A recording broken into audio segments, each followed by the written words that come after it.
നമസ്കാരം, നിഷീസ് കിച്ചൺ വ്ളോഗ്സിലേക്ക് സ്വാഗതം. എല്ലാവരും ഹാപ്പിയല്ലേ? അപ്പോൾ ഇന്ന് ഉണ്ടാക്കാൻ പോകുന്നത് പൊരിയപ്പം. ഇത് കാസർഗോഡ് പെരുന്നാളിനൊക്കെ സ്പെഷ്യലായിട്ട് ഉണ്ടാക്കുന്ന നല്ലൊരു പലഹാരമാണ്. അപ്പൊ ഇതെങ്ങനെ ഉണ്ടാക്കുന്ന നോക്കാം. ഞാനിവിടെ ഒരു ബൗളിലേക്ക് 250 ml കപ്പിന് 2 കപ്പ് പൊരി എടുത്തിട്ടുണ്ട്. ഇത് വറുത്തെടുക്കണം. വറുത്തെടുക്കാൻ വേണ്ടി അടുപ്പത്ത് ഒരു പാൻ വെച്ച് ചൂടാക്കിയിട്ടുണ്ട്. എടുത്തു വെച്ച പൊരി പാനിലേക്കിട്ട് വറുത്തെടുക്കാം.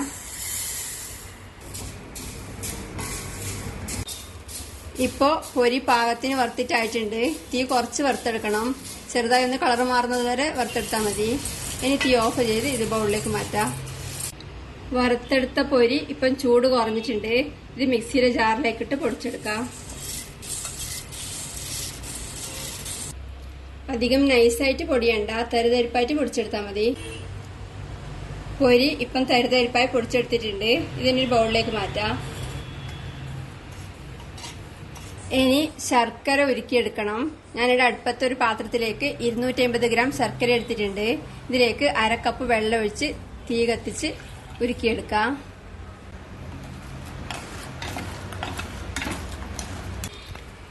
ഇപ്പോ ശർക്കരയിൽ ഉരുകി തിളച്ചിട്ടുണ്ട്. ഇനി തീ ഓഫ് ചെയ്യാം. ശർക്കര ഉരുക്കിയെടുത്തത് ഒരു അരിപ്പയിലൂടെ അരിച്ച് വരട്ടിയെടുക്കാൻ പറ്റിയ വേറൊരു പാനിലേക്ക് ഒഴിക്കാം. ഇതിലേക്ക് 1 കപ്പ് ഫ്രഷ് തേങ്ങ ചിരകിയിട്ട് തീ കത്തിച്ച് വരട്ടിയെടുക്കാം.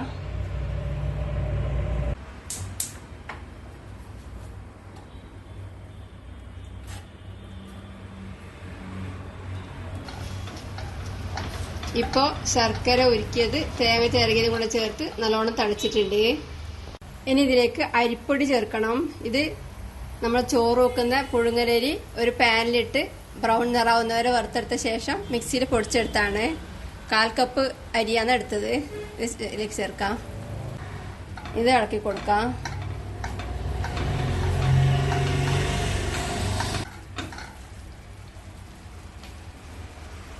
ഇനി ഇതിലേക്ക് എള്ള് ചേർക്കണം. ഇത് 1 ടേബിൾ സ്പൂൺ വെളുത്ത എള്ള് ഒരു പാനിലിട്ട് ചെറുതായി വറുത്തെടുത്തതാണ്.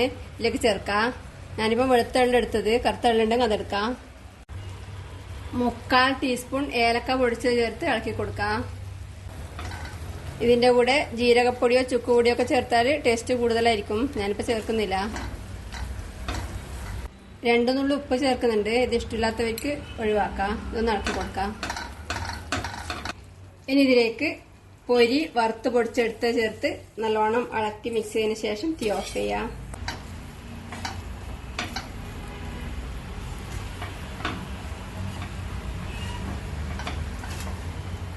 ഈ പൊരി പൊടിച്ച ചേർത്താൽ അധിക സമയം ചൂടാക്കണ്ട. ജസ്റ്റ് ഒന്ന് ഇളക്കി മിക്സ് ചെയ്ത ഉടനെ തന്നെ തീ ഓഫ് ചെയ്യാം. ഇതെല്ലാം തീ കുറച്ച് വെച്ച് ചെയ്യാം.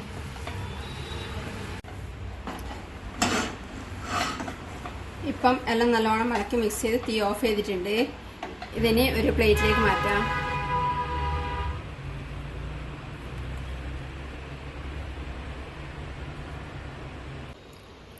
പൊരിയും ശർക്കരയിലും കൂടെ വരട്ടിയെടുത്തത് ഇപ്പം ചൂട് കുറഞ്ഞിട്ടുണ്ട്. ഇതിനെ ഉരുളയാക്കി എടുക്കണം. കുറച്ച് എടുത്ത് ഇങ്ങനെ എളുപ്പത്തിൽ ഉരുളയാക്കാൻ പറ്റും. ഉരുളയാക്കി ഒരു വേറെ പ്ലേറ്റിലേക്ക് മാറ്റാം.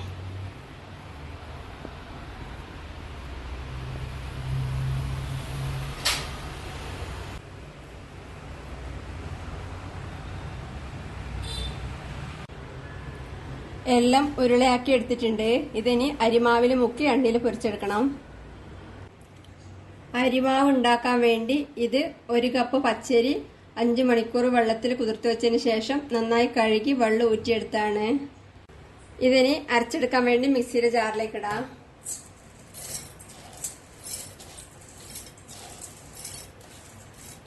ഇതിലേക്ക് ഒരു മുട്ട പൊട്ടിച്ച് ചേർക്കാം. ഇനി ഇതിലേക്ക് കുറച്ച് വെള്ളം ഒഴിച്ച് നന്നായി അരച്ചെടുക്കാം.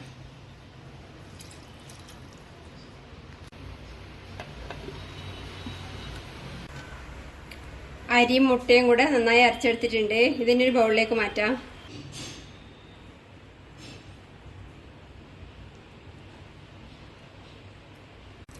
ഇതിലേക്ക് കുറച്ച് മിക്സിയുടെ ജാറ് കഴുകിയ വെള്ളം ഒഴിക്കുന്നുണ്ട്. ഇതിലേക്ക് കുറച്ച് ഉപ്പ് ചേർത്ത് നല്ലോണം ഇളക്കി മിക്സ് ചെയ്യാം. അരിമാവ് ഞാനിപ്പം ഈ പാകത്തിന് കട്ടിക്ക് ആക്കി എടുത്തിട്ടുണ്ട്. ഇതാ, അധികം ലൂസുമല്ല അധികം കട്ടിയല്ലാത്ത പാകത്തിന്. പൊരിയപ്പത്തിനുള്ള ബാറ്റർ റെഡിയാണ്. ഇവിടെ അടുപ്പത്ത് ഒരു ചീഞ്ചട്ടിയിൽ കുറച്ച് വെളിച്ചെണ്ണ ഒഴിച്ച് ചൂടാക്കിയിട്ടുണ്ട്. ഇനി നേരത്തെ റെഡിയാക്കി വെച്ച ബോള് ഓരോന്നോരോന്നായി എടുത്ത് റെഡിയാക്കി വെച്ച മാവിൽ മുക്കി ചൂടായ എണ്ണയിലേക്കിട്ട് പൊരിച്ചെടുക്കാം.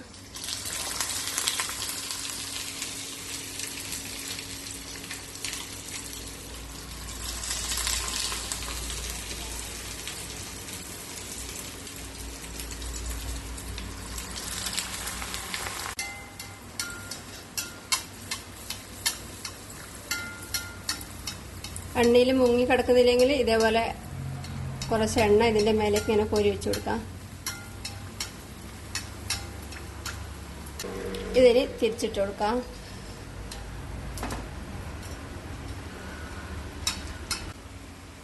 ഇപ്പം രണ്ട് സൈഡും തിരിച്ചു മറിച്ചുവിട്ട് പാകത്തിന് പൊരിഞ്ഞു വന്നിട്ടുണ്ട്. ഇതിന് എണ്ണയിൽ നിന്ന് കോരി മാറ്റാം.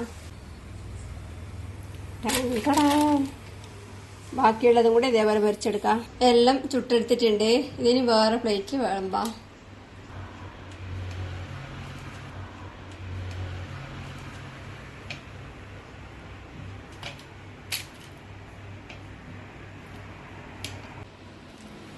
നല്ല അടിപൊളി ടേസ്റ്റിൽ കാസർഗോഡ് പെരുന്നാൾ സ്പെഷ്യൽ പൊരിയപ്പം റെഡിയാണ്. ഉണ്ടാക്കി കഴിക്കുക. അഭിപ്രായങ്ങളും നിർദ്ദേശങ്ങളും അറിയിക്കുക. സബ്സ്ക്രൈബ് ചെയ്യുക, സപ്പോർട്ട് ചെയ്യുക. Thank you.